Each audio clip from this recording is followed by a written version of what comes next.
menjadi sebuah rutinitas Mas Dani untuk Hmm. kemudian mendownload, menyengaja diri untuk kemudian diam entah 30 menit, entah berapa, melepas semua keinginan?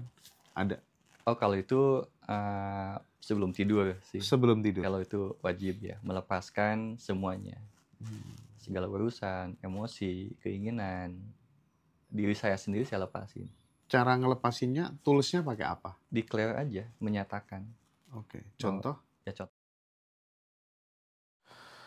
Baik, terima kasih Mas Dani sudah hadir di Ngaji Rosoh. Ya, senang Iya. sekali bisa hadir. Teman-teman, Mas Dani ini adalah salah satu orang terdekatnya almarhum Kang Diki Zainal gitu ya. Apa sih amanat terakhir sebelum beliau wafat itu, Mas Dani? Seingat Mas Dani. Kalau ke saya sih dan beberapa teman-teman ya bagi tugas aja. Oh, oke. Karena beliau sebagai guru ya juga sudah banyak sekali, apalagi saya dari SMP ya Mas. Jadi bagi saya waktu itu ya masa cukuplah menimba ilmunya, kemudian menjadi murid yang unik gitu ya. Unik itu maksudnya punya peran yang saya sadari berbeda dengan beliau gitu ya. Iya. Kalau beliau lah nggak bisa disamain dari mulai keilmuannya dan lain sebagainya. Tetapi dari tiap murid pasti kan punya keunikan masing-masing. Nah, saya menyadari keunikan itu dan akhirnya saya yang berbagi tugas aja untuk bagaimana tanda kutip menyelaraskan bumi ini tuh dengan kesadaran gitu. Kalau konkret dan spesifiknya yang dilakukan Mas Dani sekarang apa untuk meneruskan perjuangan almarhum? Ya, saya lebih ke bagaimana mengajak teman-teman gitu, terutama yang terdekat lah ya. Itu bagaimana mengajak kepada belajar kesadaran, ya, mengenal dirinya, gitu ya. Kemudian ya bagaimana kita bisa merasakan yang namanya keberadaan sang holik gitu, ya, atau sang yang menjadikan. Mas Dani sebelum masuk ke kesadaran, consciousness secara lebih mendalam gitu ya. Mungkin teman-teman pengen tahu gitu, apa sih bedanya peradaban Atlantis dan Lemurian gitu, dan katanya kan ada teknologi super canggih di peradaban Lemurian itu seperti apa sih setahu Mas Dani? Oke, kalau ini saya dapatkan dari Kang Diki, gitu ya. Jadi dengan beberapa fakta yang Kang Diki sampaikan, biasanya Kang Diki itu suka namanya nalusur gitu ya. Nalusur itu menelusuri jejak peradaban itu dengan prasasti-prasastinya. Termasuk yang dibongkar sama Kang Diki itu adalah peradaban di Gunung Padang, gitu kan. Itu awalnya juga Kang Diki yang akhirnya disupport oleh waktu itu zamannya Presiden SBY ya. Iya. Itu oleh staf khusus presiden yang akhirnya menjadi sekarang ya dikenal lah gitu ya. Kemudian juga ada prasasti Sandahurip, Gunung Sandahurip. Itu tulisan Lemurian yang akhirnya jadi lagu ya. Anjana Gavida gitu. Nah, itu tentang bagaimana itu salah satu prasasti dari Lemurian. Nah, kalau dari cerita beliau, Lemurian itu adalah nenek moyangnya kita. Ya, Lemurian itu ciri khasnya bersawa matang, Mas. Sawo matang. Ya, kemampuannya bangsa Lemurian itu menjadi role model bangsa-bangsa di dunia. Begitu. Nah, bahasa Atlantis ini justru yang menginvasi Oh, oke. Lemurian. Nah, jadi bangsa Atlantis ini nenek moyangnya yang berkulit putih. Bule-bule gitu ya. Bule-bule gitu ya. Nah, itu bedanya itu sebenarnya. Cuma karena waktu itu bangsa Lemuria tuh karakter memang dari dulu tuh bangsa yang suka mengalah gitu. Padahal mereka mampu untuk mengalahkan mereka gitu kan. Tetapi mereka lebih baik tidak. Cara teknologi itu yang paling canggih berarti yang Lemurian ya Mas Dani? Iya. Mungkin saya mau menyampaikan ke teman-teman juga, pernahkah teman-teman juga pernah berpikir lah, kita turunan Adam kan, harusnya satu turunan ini satu dunia, satu DNA lah, kira-kira bentuknya sama lah. Satu ras lah ya.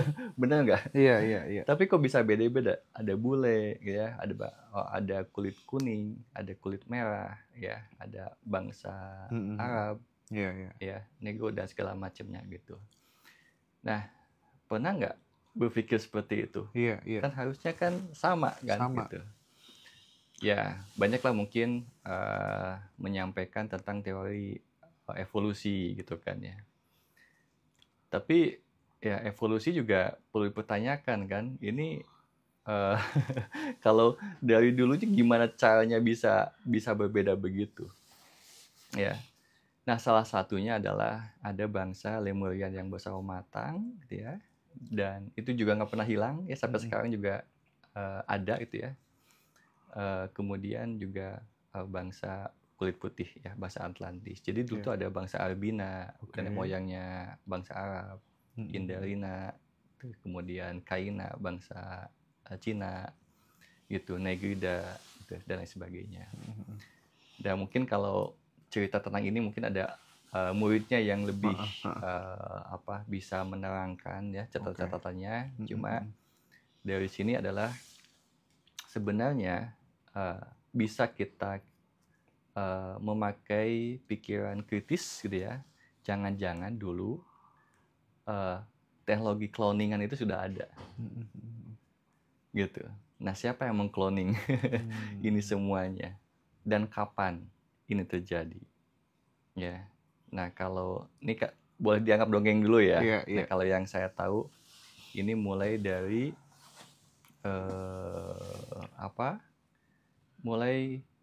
mulai dinosaurus yang mulai punah, gitu.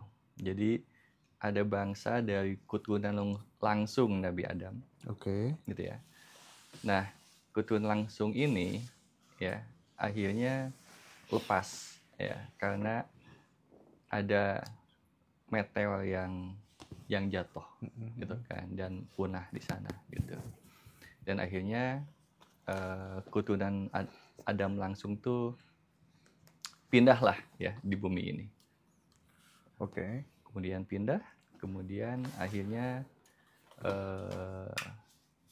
ya Adam ini membuat cloning bangsa-bangsa untuk meneruskan bagaimana menjadi khalifah gitu ya, gitu, dengan tingkat energi yang diturunkan keaktifannya. Sel mitokondria itu kan sebenarnya seperti nuklir di dalam tubuh kita, penghasil energi yang luar biasa, ya.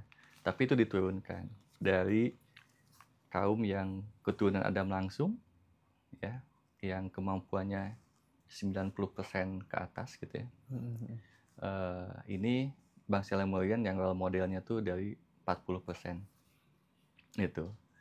Sedangkan bangsa Atlantis 10%, ya, dan lain sebagainya tuh di bawah itu.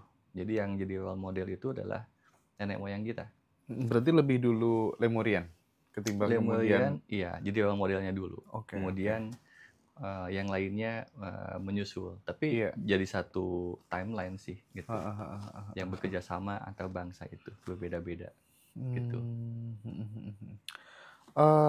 Mas Dani, kalau cerita bahwa Kang Diki itu bisa katanya mengeluarkan energi listrik kayak ngelas itu bener apa enggak sih, berdasarkan circle-nya gitu yang Mas Dani tahu gitu? Iya. Aduh, ini diceritain juga ya. Ya kalau di circle yang terdekat sih beliau mampu untuk melakukan itu. Dan memang circle terdekatnya menyaksikan itu. Dan bukan cuma 1 kali 2 kali ya. Kalau teman-teman di komunitas Lantera ya, itu sering tuh ya untuk membakar daun misalnya gitu ya.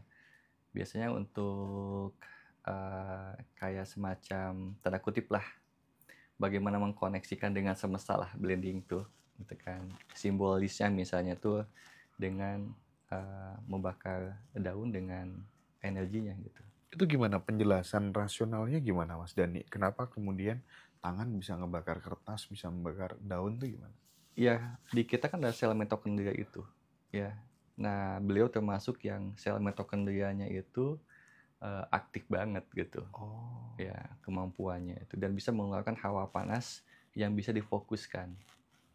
Kalau kita murid-muridnya ya paling buat penyembuhan aja lah gitu ya, hangat ya energinya gitu kan. Waktu itu ya paling buat menyalurkan tenaga dari dalam itu untuk penghancuran benda-benda keras, ya lebih ke situlah ya. Nah kalau beliau udah luar biasa sih gitu. Jadi kalau misalnya ada teman-teman sakit dari jarak jauh, itu bisa disupport energi dari jarak jauh gitu, Mas Dani? Bisa, karena Bisa. kan Oke. energi itu tidak ada batasan ruang dan waktu ya, gitu. Bisa. Itu kalau misalnya yang sudah dikerjakan oleh Mas Dani, biasanya yang diobati itu sakit-sakit seperti apa aja, Mas Dani? Ya bisa saraf kejepit, bisa jantung, bisa lambung, paru-paru, ya banyak sih. Gimana Mas Dani hasil dari pengobatan based on energy ini, responnya teman-teman, testimoninya, tingkat keberhasilannya yang mungkin bisa di-share ke teman-teman Ngaji Roso barangkali? Ya kalau keberhasilan alhamdulillah sih hampir semuanya ya gitu. Satu gini, yang saya gunakan bukan cuma energi aja Mas, gitu kan. Jadi prinsipnya bagaimana dia itu sakit karena ada ketidakseimbangan, ya. Ketidakseimbangan di sana akhirnya perlu diseimbangkan. Bisa diintervensi oleh energi, ya. Jadi digetarkan, ya. Karena sebenarnya mau di Mars, mau dari Jupiter juga tuh nggak ada bedanya sebenarnya getaran itu. Tapi saya sudah bersifat holistik, ya. Bagaimana saya pun juga mengajak mentalnya, bagaimana dia cara pandangnya, memegang value, belief system, itu juga saya gali, Mas. Karena dulu memang kalau hanya sebagai dengan energi aja sembuh, cuma suka relapse gitu, suka balik lagi, ya. Atau kalau enggak pun, enggak tahu kenapa saya seperti punya dorongan tanggung jawab bahwa penyembuhan itu tuh harus holistik, bukan cuma fisik doang, tapi bagaimana yang saya bantu dan lain sebagainya gitu. Nah itu yang membuat saya jadi puas sih, gitu, bukan hanya sehat secara tubuh doang gitu. Tapi memang benar-benar membantu supaya ada transformasi gitu ya. Itu paling bagus. Karena kesehatan ini bukan cuma dia akhirnya yang mengalami kan, yang menikmati. Tapi pasangan juga menikmati. Ketika dia bertransformasi, pasangan juga menikmati hasil transformasinya dia. Anak-anaknya juga, teman kerjanya juga, teman-temannya juga gitu ya. Lingkungan. Nah, di situ yang saya punya dorongan, semangat, dan antusias kalau memberikan sesi healing coaching tuh. Oke. Tapi mayoritas ketemu langsung atau jarak jauh? Mayoritas ketemu langsung. Oh, mayoritas ketemu langsung gitu ya. Oke. Itu yang dirasakan oleh klien pada saat misalnya ketemu langsung sama jarak jauh itu gimana? Terasa gimana gitu katanya mereka yang diobatin gitu Mas Dani? Rata-rata sih hangat ya. Hangat. Ya. Hangat, kemudian kalau secara mental yang tadinya merasa kayak sesek ya. Sesek tuh merasa hampa, punya kayak kebuntuan, mungkin juga merasa mulai putus asa gitu ya. Nah itu jadi lega lapang gitu ya. Gitu. Nah itu kan shifting tuh energinya. Ketika shifting energinya, vibrasinya juga shifting, kesehatan juga akhirnya shifting juga. Ya, hormon-hormon yang dihasilkan bukan kortisol lagi, hormon-hormon stres dan adrenalin ya, tapi hormon-hormon yang lebih menyehatkan seperti endorfin. Gitu. Saya main banyaknya di endorfin. Nah, itu metode saya dialfakan, Mas. Gitu. Nah, ini yang mungkin perlu dibahas sedikit ya. Iya. Nah, dialfakan itu tuh ada filosofinya. Ya, alfa itu saya tenangkan, ya, saya intervensi dengan gelombang alfa yang saya pelajari. Jadi kayak saya transferkan gelombang alfanya, sehingga gelombang otaknya jadi lebih tenang. Yang tadinya getaran betanya terlalu tinggi gitu ya. Nah, ketika lebih tenang, kemudian juga alfa di sini juga dengan ngobrol bagaimana saya deal-dealan nih gitu ya. Bagaimana keakuan ego itu juga dilepasin juga. Ya, ekspektasi, harapan, kemarahan, kekesalan, kesedihan, rasa bersalah dan lain sebagainya lah gitu kan, yang menjadi pendaman emosi dia yang membuat tubuhnya itu menjadi tidak selaras gitu. Kemudian alfa ini juga diajarkan untuk berdaulat atas dirinya sendiri. Jadi bagaimana kalau dulu kan kalau misalnya nonton film tentara-tentaraan gitu ya, alfa itu yang paling tertinggi. Ya, alfa itu juga pemimpin tertinggi, kesadaran sebenarnya. Saya juga mengcoaching supaya bagaimana bukan cuma sehat, tetapi bagaimana dia mengendalikan pikiran, perasaan, dan emosinya. Atau 5 kalau saya formulakan, Mas. Namanya 5 dimensi diri. Sadari niatnya, sadari pikirannya, sadari perasaannya, ya, sadari perkataannya, sadari respon atau sikapnya. Nah, sadari ini itu setiap harinya. Karena ini yang akan memunculkan bagaimana dia jadi sehat, sejahtera, dan bagaimana nasibnya dia itu dari 5 ini. Nah, ini yang saya ajarkan dua sehingga dia jadi pemimpin bagi 5 dimensi dirinya. Kemudian ketika itu menjadi kongruen ya, menjadi selaras, maka alfa ini saya ambil jadi al-fatihah. Yaitu pembuka. Nah, pembuka jalan, pembuka kemudahan, keberlimpahan, kesehatan, dan lain sebagainya. Nah, itu filosofi alfa seperti itu. Jadi yang saya lakukan sesi bukan cuma secara energi doang gitu ya, tapi secara holistik juga saya bantu untuk bertransformasi gitu.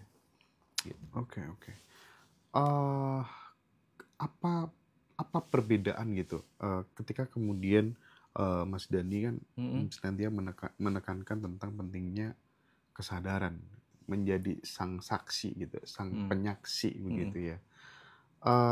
Itu gimana sih praktiknya dalam kehidupan sehari-hari yang kemudian teman-teman ketika menghadapi sesuatu yang nggak sesuai dengan ekspektasi, marah, kecewa. Nah, praktik menggunakan kesadaran itu seperti apa sih, Mas? Ya, pertama yang perlu disadari dulu, ya, basic awal itu adalah tentang siapa diri kita. Itu yang paling basic yang perlu kita sadari dulu. Kita adalah dari percikan, ya, percikan cita ilahi.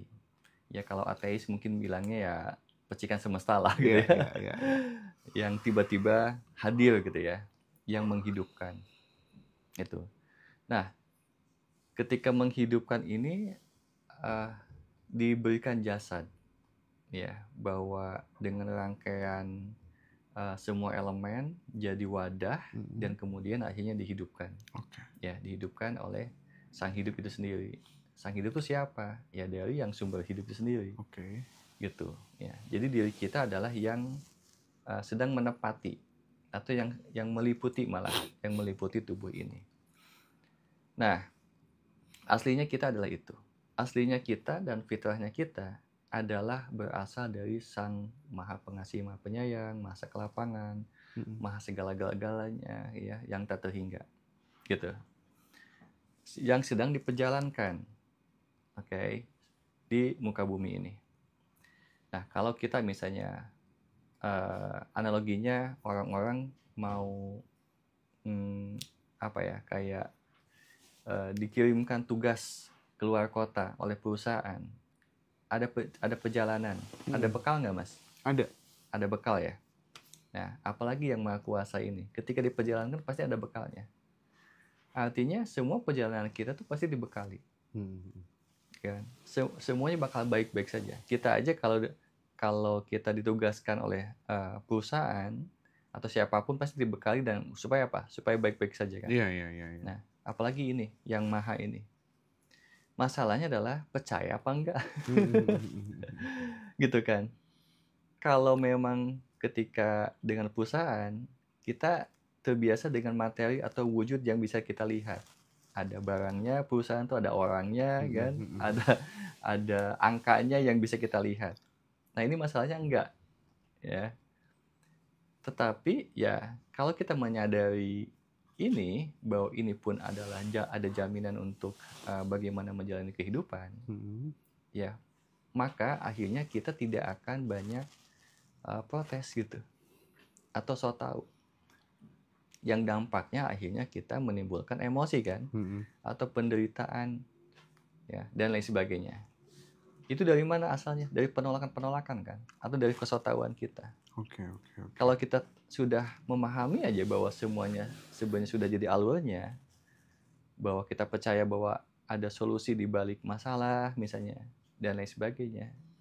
Ya memang waktu itu tidak menyenangkan, tapi yakinlah tetap ada solusinya. Sehingga kita akan lebih tenang menjalaninya atau menghadapinya, melampauinya. Tapi kalau enggak, dia bakal bertanya-tanya kan, atau malah bakal protes, kenapa saya mengalami ini? Gitu. Padahal itu sesuatu yang memang perlu dijalani sebagai manusia. Gitu. Jadi kita adalah ruh yang sedang mengalami atau belajar jadi manusia. Ya, tiap orang alami sehingga kita bisa menjalani atau bisa lebih sadar siapa diri kita dan siapa Tuhan kita. Ujung-ujungnya ke sana sih, Mas. Oke. Nah, menurut Mas Dani nih, sebenarnya antara kesadaran sama hidup itu sendiri, yang kekal itu yang mana sih, Mas? Ya dua-duanya. Dua-duanya. Kesadaran itu ya hidup. Hidup itu adalah kesadaran. Oke. Iya. Jadi yang kepastian itu ya hidup itu sendiri. Yang pasti ya hidup itu sendiri. Iya, bukan kematian. Oke. Kematian kan tubuh. Iya. Ya. Maksud nggak pasti itu adalah ya tubuh itu karena sudah rusak, ya kan. Tapi yang benar-benar pasti itu adalah hidup sendiri yang nggak pernah mati. Iya sih. Gitu. Kalau lawan dari kematian tuh kelahiran sih, bukan hidup. Hidup itu sendiri yang kekal, yang nggak akan pernah mati. Iya. Jadi hidup itu gini, sebenarnya bahwa hidup itu bisa mati karena ada hidup. Oke. Bisa lahir karena ada hidup juga. Contoh ya, misalnya ini tubuh. Kenapa dia bisa mati? Ya, karena ada proses penyusutan atau pengurangan kemampuan. Benar nggak? Dia bisa bergerak kan? Dia bisa bergerak sampai menyusut lah kira-kira. Atau bisa sampai akhirnya punah. Dari mulai yang utuh gitu kan, sampai menyusut itu kan ada pergerakan. Siapa yang menggerakkan itu sampai dia mati? Hidup kan? Hidup juga gitu. Yeah. Kemudian siapa yang melahirkan kembali? Hidup juga. Yang benar-benar kekal, hidup, ya kelahiran dan kematian ya hidup itu sendiri. Nggak ada yang lain. Itulah orang menyebutnya sebagai Tuhan, sebagai Allah, sebagai apapun gitu ya. Ya keberadaan yang hak, yang benar-benar ada gitu. Tidak berawal dan tidak berakhir. Betul. Gitu ya. Dan tidak yang tetap gitu ya, yang tetap nggak pernah berubah. Ya, ini kan kadang-kadang juga suka banyak orang menyimpulkan bahwa Tuhan itu adalah energi. Iya. Bagi saya sih enggak ya. Enggak ya. Jadi Tuhan itu dibalik energi. Dibalik energi. Seperti Tuhan itu adalah atau nafas misalnya kan. Bukan, tapi yang dibalik nafas. Ya. Yang menyelimuti nafas itu sendiri atau gimana? Iya, yang menghadirkan nafas. Yang menghadirkan nafas. Ya hidup itu sendiri. Ya hidup itu sendiri. Bukan nafas. Jadi kalau meditasi misalnya ketika kita kalau pengen tahu misalnya ruh kita, perhatikan nafas. Jangan berhenti memperhatikan nafas, tapi memperhatikan yang dibalik nafas. Sadari yang dibalik nafas itu, bukan nafasnya. Karena ketika kita nggak memiliki tubuh ini, keluar dari tubuh ini, apakah kita bernapas? Enggak kan? Jadi nafas hanya dampak dari ketika kita punya tubuh, punya sistem pernafasan. Jadi aslinya kita bukan nafas, aslinya kita adalah hidup itu sendiri. Begitu, ya. Layar Ya bisa dibalik. Iya. Semuanya sebenarnya. Iya, Ya semuanya. layar, ya apa Iya, semuanya kan di film-filmnya, di balik itu semuanya. Kemudian kenapa saya bilang juga bahwa Tuhan itu bukan energi? Karena energi masih berubah-berubah. Jadi bahwa Tuhan itu atau keberadaannya harus yang tidak berubah. Jadi perhatikan ketika ada energi panas, dingin, potensial, gravitasi, itu ada yang sama di balik itu semua itu sama gitu. Sedangkan energi itu berubah-berubah. Oke. Ya. Bentuknya berubah-berubah. Oke. Menarik sekali. Terus ketika kemudian kita ngomong tentang kesadaran ya, Mas Dani, kadang kita tuh jadi iri gitu ngelihat orang tuh kok pinter banget sih, gampang menyerap informasi, menyerap ilmu gitu. Apa sih kita stay di mana sih Mas Dani supaya kemudian ilmu apapun tuh gampang? Sepertinya enggak, Mas. Oke. Ya, karena tiap orang tuh punya cangkang yang berbeda. Punya spek yang beda-beda. Cuma ketika diperlukan oleh dia, dia menjadi seorang yang unik dan ahli biasanya. Gitu. Nah, bagaimana dia bisa menyerap keilmuan yang dia butuhkan untuk kebermanfaatan di muka bumi ini, yaitu dengan tenang. Ya, alfa itu yang saya tadi bilang. Alfa itu salah satunya tenang. Alfa itu juga menghilangkan keakuan. Jangan sampai kita yang sok tahu. Itu beda sama netral dan kosong. Sama. Iya. Menetralkan keakuan. Menetralkan emosi juga. Contohnya konkret gitu gimana yang teman-teman bisa mudah praktik gitu? Dalam kondisi misalnya kita penuh keakuan terus kemudian kembali netral tuh gimana caranya? Salah satunya melepaskan semua keinginan. Lepaskan keinginan, kemudian nanti bakal hening rasanya. Nah, di keningan itu silahkan mendownload apa yang akan nampak, ya. Bisa suara, bisa visual, ide-ide, gagasan, dan lain sebagainya.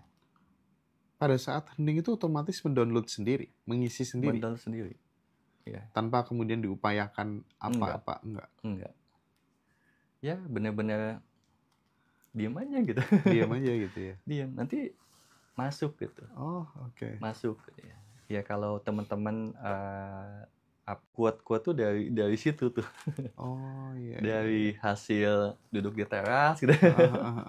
Biasanya saya minum jahe, diam gitu kan, masuk tentang keyword apa gitu kan, terus saya perhatikan, terus tiba-tiba muncullah kalimat-kalimat yang masuk gitu. Tidak butuh waktu khusus, jam-jam tertentu. Enggak, bisa kapan aja. Pada saat muncul tiba-tiba aja, meskipun dalam kondisi nyetir atau kan bisa-bisa aja? Bisa. Ketika lagi nyetir, ketika alfa misalnya lihat sesuatu, tiba-tiba ada kayak hikmah gitu ya. Kita bisa menangkap hikmah di balik sebuah kejadian atau orang dan lain sebagainya tuh. Jadi jam-jam tertentu di mana itu sudah menjadi sebuah rutinitas Mas Dani untuk kemudian mendownload, menyengaja diri untuk kemudian diam entah 30 menit, entah berapa, melepas semua keinginan, ada? Kalau itu sebelum tidur sih. Sebelum tidur? Kalau itu wajib ya, melepaskan semuanya. Segala urusan, emosi, keinginan, diri saya sendiri saya lepasin. Cara ngelepasinnya, toolsnya pakai apa? Declare aja, menyatakan. Contoh? Ya contoh misalnya, bisa saya bilang terima kasih atas hari ini dengan kemudahan, kelapangan, dan segala macam yang kami terima. Ya. Kemudian saya lepaskan semuanya. Nah, ketika saya bilang saya lepaskan semuanya itu adalah semua identitas. Ya, Daninya, ya perasaannya, termasuk yang hari ini saya membahagiakan banget, bisa ini, bisa itu, saya lepasin juga. Dilepasin semua. Meskipun positif, tidak hanya negatif aja, positif juga dilepasin. Ujian juga dilepasin semuanya. Lepasin, dikosongkan. Gitu. Supaya apa? Supaya tidak melekat. Oke. Ya, karena kita hanya boleh melekat hanya kepada keberadaannya, boleh gitu. Even itu kebahagiaan, kita masih pengen pegangin kan. Apa yang terjadi? Akhirnya alpha ini sama dengan konsep itu kan, beta, delta, seperti sama nggak? untuk gelombang otaknya iya sama. Oke. Cuma waktu itu memang saya belajarnya di gelombang otak. Tetapi ketika saya meditasikan terus-menerus, alpha berarti udah yang belajar Iya, alpha. salam alpha gitu buat teman-teman ya. Oke.